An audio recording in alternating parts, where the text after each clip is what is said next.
Bienvenidos a un café con raíces. Con aroma a Torá. Sean todos muy bienvenidos. Le damos gracias, ¿cierto?, por acompañarnos en esta nueva semana que comienza con una nueva parashá. Correcto. La parashá Nazó, que significa levanta. Claro, y la vamos a ver es una parashá bastante extensa, que va desde el capítulo 4, versículo 21, al capítulo 7, versículo 89. Vamos a tener un momento de oración para pedirle al Eterno, ¿cierto?, que nos acompañe en este nuevo comienzo de semana con una nueva parashá. ¿Ya? Amén.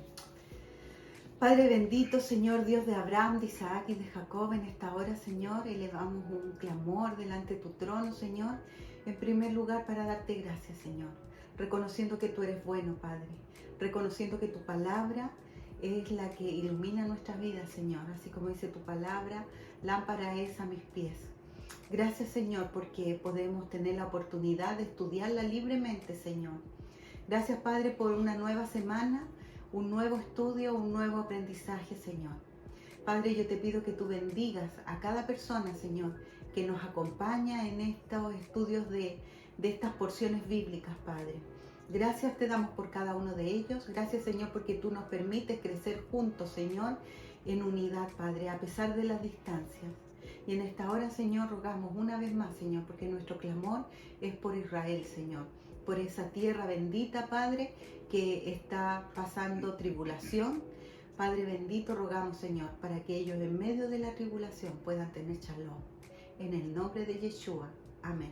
Amén. Amén. Y como decíamos, ¿cierto?, pasamos a estudiar la parashá Nazó, que de alguna forma, ¿cierto?, significa levanta. Recordemos que esta es la segunda parashá del libro Números, ya, Bamidbar, que es el nombre del libro, ¿cierto?, que nosotros lo conocemos como Números. ¿Ya? La palabra Nazó, que se le da el título, ¿cierto?, de esta parashá, es un verbo que tiene una extraordinaria cantidad de acepciones, ¿ya? Entre ellas levantar, cargar y perdonar. ¿Ya? Aquí, sin embargo, ¿cierto?, y en otros sitios que corresponden a los años del desierto, es utilizado en conjunción con otra, ¿cierto?, frase, et roché. ¿Y qué significa esto? La cabeza. La cabeza. ¿Ya? Y por lo tanto, ¿cierto?, significa contar. ¿Ya? Como estábamos hablando hace poquito, ¿cierto?, y anoche cuando nos juntamos con nuestros hermanos, veíamos, ¿cierto?, que en el original no está la palabra contar, ni censo, sino que aparece la palabra rosh, que es cabeza. ¿Ya? Es una propuesta extraña, ¿ya? Y ya que en el hebreo bíblico no carece de otra alternativa que signifiquen lo mismo. ¿Por qué entonces no utilizar alguno de estos verbos? ¿Por qué no decir simplemente contar en vez de levantar la cabeza? La respuesta nos conduce a una de las creencias más revolucionarias del judaísmo, ¿ya?, de Judá, de Israel. Si cada uno de nosotros fue creado en la imagen de Dios, ¿ya?, entonces cada uno tiene un valor infinito, cada uno de nosotros es único, ¿ya? Hasta los gemelos, ¿cierto?, genéticamente son idénticos, ¿ya? Comparten solo el 50% de sus atributos. Ninguna persona es sustituible por otra. O sea, cada uno de nosotros como individuos somos importantes para el Eterno. Exacto. Y somos únicos. Y únicos, ¿ya? El desafío que emerge de esta forma en que se relata la Torá, cómo hacer un censo, es que debemos elevar la cabeza de la gente, lo que tú decías, ¿cierto? Tomarle su valor por lo que ellos significan para el Señor. A veces uno puede ser menospreciado para las personas, pero para el Eterno no hay nadie que sea inferior a otro. Para Él todos son importantes y todos valen la pena. Por eso Yeshua vino a morir por todos nosotros, sin importar la raza, sin importar la condición, sin importar nada, solamente abrir nuestro corazón y para el Señor somos todos iguales, todos merecemos la salvación, ¿verdad? Claro. Nunca nosotros debemos hacer sentir, ¿cierto?, hacernos sentir como un número solamente, porque cuando hacen un censo cuentan números, cantidades, ¿ya?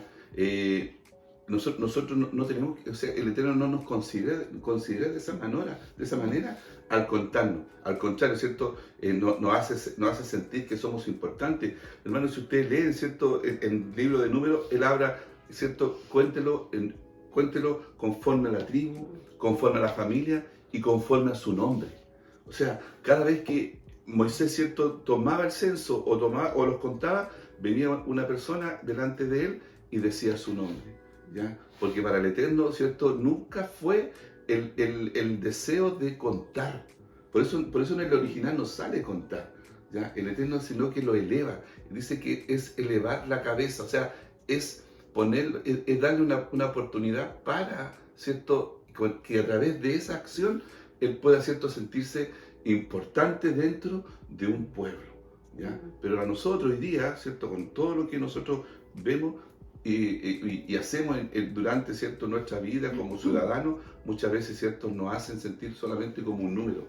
Y así somos, un número, ¿ya? Y hemos escuchado esa frase, dice, no, si tú eres un número nomás para una empresa, ¿ya? Así es. El Eterno no. Mientras tú les sirvas, ellos están contentos, pero en el Eterno es diferente. El Eterno, si uno mira, ¿cierto? El Eterno, uno mira, por ejemplo, la parashá anterior, llama por su nombre a los jefes, ¿ya? Dile a Urizar, por ejemplo, que venga y él va a ser el jefe. O sea, hay un nombre, ¿ya? Es importante recordar que el nombre tiene propósito, te da fama y te da un estatus, ¿verdad? Exacto, una autoridad. Una autoridad. ¿Ya? Entonces, podemos decirnos que los nombres son importantes. Por eso el Eterno, ¿cierto?, nos hace sentir apreciados, ¿ya? Que no somos indiferentes. Claro, y por eso es importante el poder mirarnos a los ojos, sonreír, ¿verdad? Hacer sentir que las personas no nos resultan indiferentes, sí, que son apreciados, que nos importan. Cada individuo es importante para el Eterno y también debe ser importante para nosotros. Esta idea cambia, ¿cierto?, la percepción de la vida. Cuando uno ve a una persona pidiendo dinero o vendiendo, qué sé yo, unas caluguitas, no mirarlas con desprecio, sino que mirarlas elevadamente como Dios la mira a esa persona. Claro, y nos ha pasado, ¿cierto?, que muchas veces en las iglesias o en cualquier lugar nosotros miramos de acuerdo a cómo están vestidos, ¿ya? O de acuerdo a la posición social que tienen. Como la posición, y hacemos diferencia. Y acá el Eterno nos está enseñando de que Él, ¿cierto?, cuando va a contar, dice a Moisés, que se preocupe de la persona, ¿ya? Esa persona para el Eterno es importante. Esa persona para el Eterno, ¿cierto?, que iba a encabezar, ¿cierto?, ya sea un escuadrón de guerra o ya sea un levita, como lo vamos a ver ahora, ¿cierto?, para el Eterno era importante, porque cada uno cumplía su función. Y la Biblia, ¿cierto?, dice que en la iglesia todo en el cuerpo, todos los miembros sirven. Exactamente. Y ese es el concepto que de alguna forma, ¿cierto?, Pablo rescata de esta enseñanza. Como él era estudioso de la Torá, entonces Pablo rescata eso. Y ¿cierto?, dice que en un cuerpo todos somos importantes, ¿ya? No solamente, ¿cierto?, algunos. Y acá lo podemos ver claramente en esta parashá que el Eterno nos está enseñando, ¿ya? Vamos al texto bíblico ahora ya en forma ya más, ¿cierto?, más acabada, podríamos decir, ¿ya? ¿Qué dice? Dice, además habló Jehová a Moisés diciendo, toma también el número de los hijos de Gersón, según las casas de sus padres, por sus familias. De edad de 30 años arriba hasta 50 años los contarás. Todos los que entran en la compañía para servir en el tabernáculo de reunión. Exactamente. Acá, ¿cierto?, nosotros vamos a continuar con respecto, ¿cierto?, a lo que ya veníamos estudiando de la parashá anterior, ¿ya? Gersón es una de las familias de la tribu de Leví. Debemos recordar, ¿cierto?, que la tribu de Leví tuvo 3 hijos, Coat, Gersón y Merari. Y Gersón, ¿cierto?, era el mayor, el primogénito, ¿cierto?, de Leví, ¿ya? Y por lo tanto, ¿cierto?, acá está invitando el Eterno, ¿cierto?, a Moisés para que le dé las instrucciones a la familia de Gersón, que estaban a cargo de él, y todas las cosas que iban a tener, ¿cierto?, en común. Primero, la edad. Debe, ¿cierto?, debe contar y debe juntar a todos aquellos que son mayores de 30 años hasta los 50, o sea, entre 30 y 50. ¿Por qué entre 30 y 50 años? Debemos recordar que para el servicio sacerdotal eran llamados a los 25 años y empezaban a prepararse durante 5 años, ¿verdad?, para el servicio sacerdotal, y su labor comenzaba a los 30 años hasta los 50, en que ya eran considerados ancianos. Y aquí está mostrado, ¿cierto?, la palabra de 30 a 50. Exactamente. Y lo importante, ¿cierto?, después de los 50, no es que ellos, ¿cierto?, terminaran su función sacerdotal, sino que la continuaban ahora enseñando la Torá. A los levitas jóvenes de 25 años, quienes eran encargados durante 5 años de transmitirles todo su conocimiento, eran estos sacerdotes que ya cumplían 50 años. Y que la palabra lo señala como ancianos. Es por esto, me lleva a pensar, es por esto que Pablo, cuando iba a una ciudad y dejaba plantadas iglesias, era porque los sacerdotes que tenían más de 50 años quedaban a cargo de estas nuevas congregaciones, porque dice que los ancianos iban y enseñaban. Y la palabra dice que los ancianos son los sacerdotes que eran mayores de 50 años. Exactamente. Entonces nosotros acá podemos ver, ¿cierto?, que los levitas no fueron contados con todo el pueblo, sino que eran contados en forma individual. ¿Por qué? Porque ellos estaban para el servicio en el tabernáculo, ¿ya?, de acuerdo, ¿cierto?, al contexto de esta parachá, ¿cierto? Y luego ellos después continuaron cuando estaban los templos, ¿ya? Y después, ¿cierto?, ellos tampoco tenían tierras. ¿Por qué? Porque a ellos les fue asignado la misión o la función de poder también enseñar la Torah. Y por eso estaban en todo, ¿cierto?, en todas las tribus. Inmersos. ¿Por qué? Porque allí ellos también tenían, una vez que terminaban su función sacerdotal en el templo o en el tabernáculo, tenían que continuar. ¿Ya? Bueno, seguimos leyendo. En Ya. el versículo 24 dice: este será el oficio de las familias de Gersón, para ministrar y para llevar. Aquí vamos a ver qué funciones ellos debían cumplir, ¿verdad? Y está súper especificado. Dice: llevarán las cortinas del tabernáculo, el tabernáculo de reunión, su cubierta, la cubierta de pieles de tejones que está encima de él, la cortina de la puerta del tabernáculo de reunión, las cortinas del atrio, las cortinas de la puerta del atrio, que están cerca del tabernáculo y cerca del altar alrededor, sus cuerdas y todos los instrumentos de su servicio, y todo lo que será hecho para ellos, así servirán.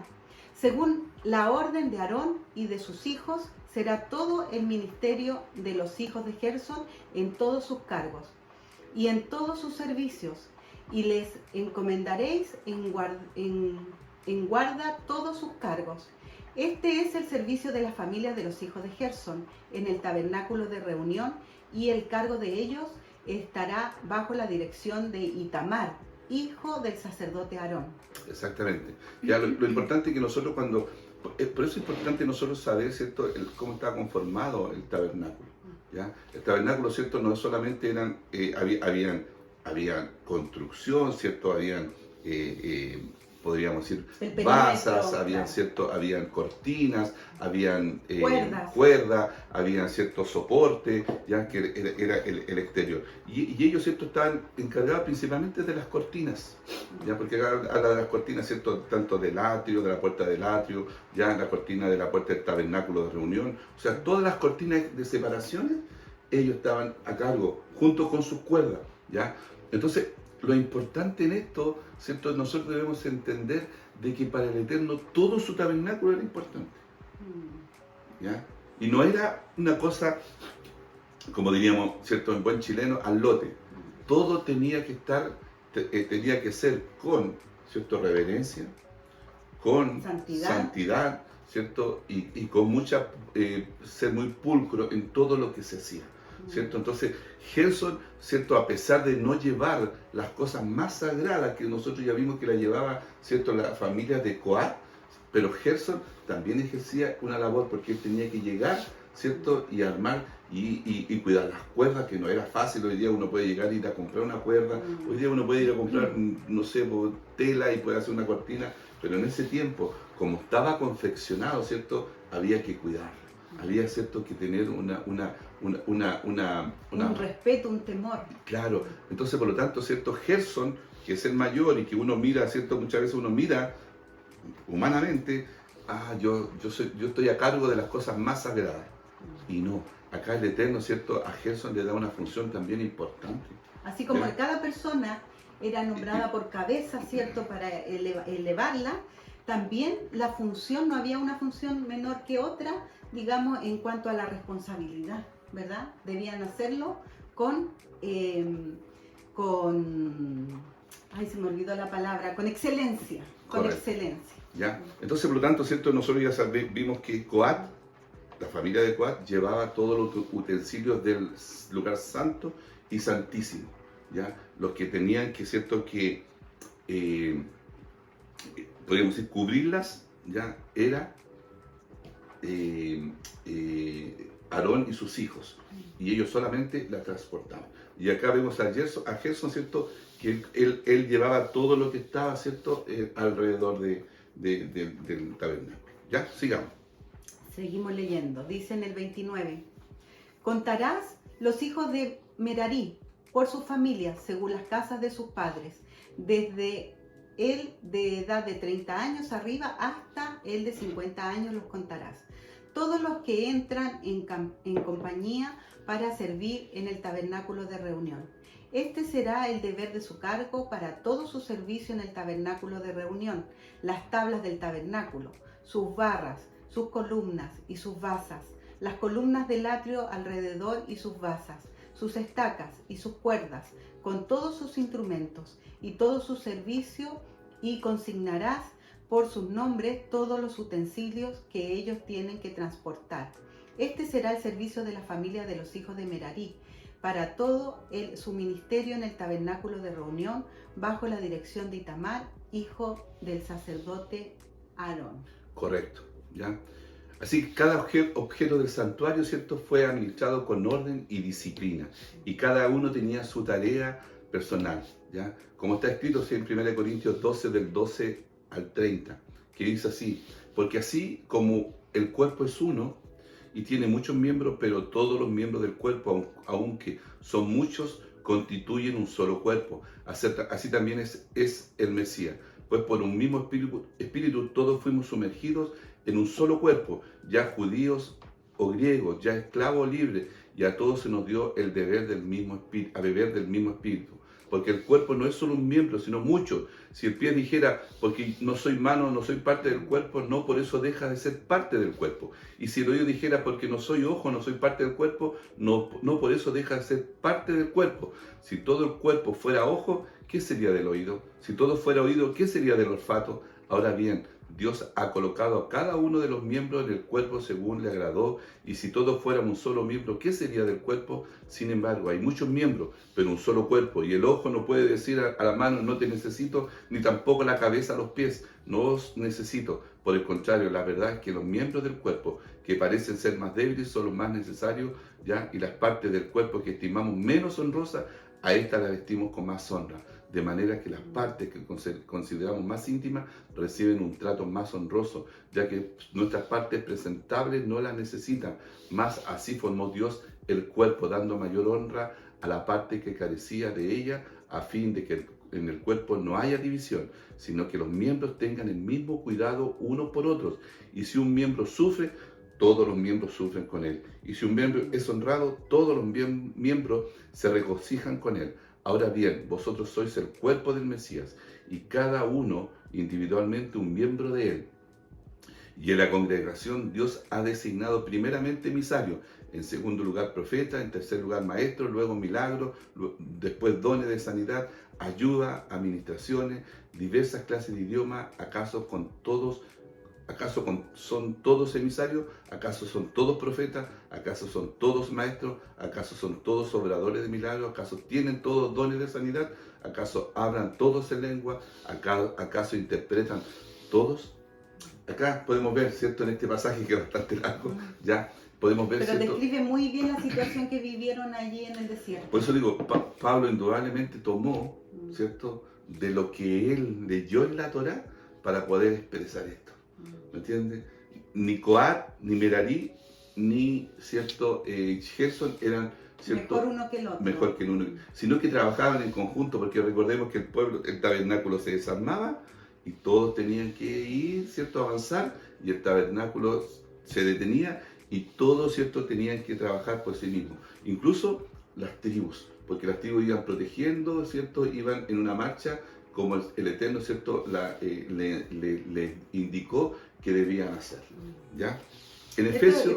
Esto me hace pensar que Pablo hizo como un comentario bíblico con respecto a las instrucciones dadas directamente de Dios a Moisés para los hijos de Aarón y para los levitas, ¿verdad? Correcto. ¿Ya? Esto nos enseña acerca de la importancia de organizar cada detalle en un pueblo, una congregación, una empresa o una casa. El Eterno nos enseña todo. Cuando la casa está desordenada es porque hay falta de organización y falta de disciplina para cumplir las normas, ¿ya? Para poder tener una casa en orden es necesario que cada objeto tenga su propio lugar. O sea, esta enseñanza que el Eterno nos da con estas casas, con estas familias, ¿cierto? Nos enseña a que debemos ser ordenados, a que cada uno de los que componen nuestro hogar, a que cada uno, ¿cierto? En nuestro lugar de trabajo, hay nuestras congregaciones, ¿ya? Cada uno tiene una función y nosotros debemos respetar esa función, ni sentirnos superiores, ¿cierto? Ni sentirnos inferiores. Todos somos igual, somos un cuerpo, somos una unidad. Todos somos útiles. Y así nosotros debemos trabajar, ya sea en la casa, ya sea en el trabajo, o ya sea, ¿cierto? También en la congregación, que es donde participamos, ¿ya? Bueno, y seguimos leyendo ahora desde el versículo 34, y dice: Moisés pues y Aarón y los jefes de la congregación contaron a los hijos de Coat por sus familias y según las casas de sus padres, desde el de la edad de 30 años hacia arriba hasta el de edad de 50 años, todos los que entran en la compañía para ministrar en el tabernáculo de reunión. Y fueron los contados de ellos por sus familias 2.750. Estos fueron los contados de las familias de Coat, todos los que ministran en el tabernáculo de reunión, los cuales contaron Moisés y Aarón, como lo mandó Yahweh por medio de Moisés. ¿Ya? De los 8.600 levitas de la familia de Coat, que ya la habíamos visto en la paracha anterior, ¿cierto? Le invitamos, y si usted quiere saber, vaya a la paracha anterior y ahí va a encontrar, ¿cierto? Que cuando se hizo, podríamos decir, este censo, entre comillas, ¿cierto? Habían 8.600 levitas, ¿ya? Pero eran contados desde el primer mes, ¿ya? O sea, varones desde el primer mes.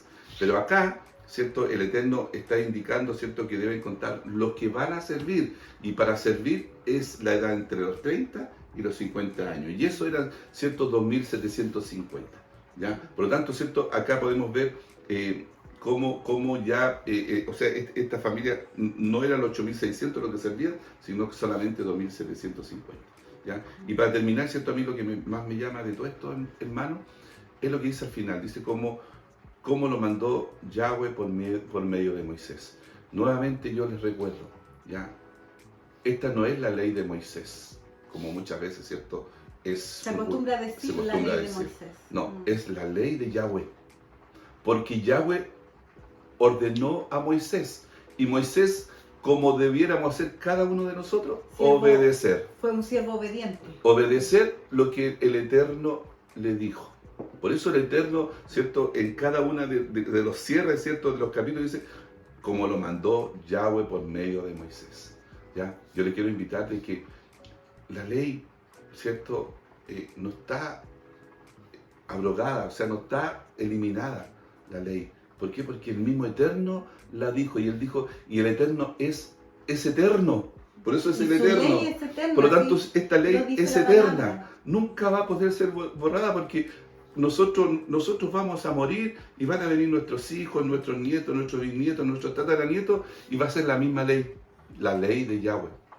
No es la ley de Moisés, es la ley de Yahweh, porque Yahweh es eterno. Moisés no era eterno, era una persona igual que nosotros, murió y ahí se acabó, ¿ya? Pero Yahweh es eterno, por eso Él le pone su sello. Ustedes lean, ¿cierto? Y dice, yo Yahweh, ¿ya? Siempre firma. Yo, ¿cierto? Como Yahweh mandó por medio de Moisés. Así que yo le invito, ¿cierto?, a que sigamos estudiando y que tengan de verdad una buena semana. La bendición arónica dice, el Eterno, ¿cierto?, les bendiga y el Eterno les guarde. el Eterno le haga resplandecer su rostro, ¿cierto?, en la vida de cada uno de nosotros. El Eterno tenga de nosotros misericordia por cada una de las cosas que hacemos, ¿ya? Y el Eterno traiga Shalom. Amén. Buena semana, con un café con raíces, con aroma a Torah, de like, ¿cierto?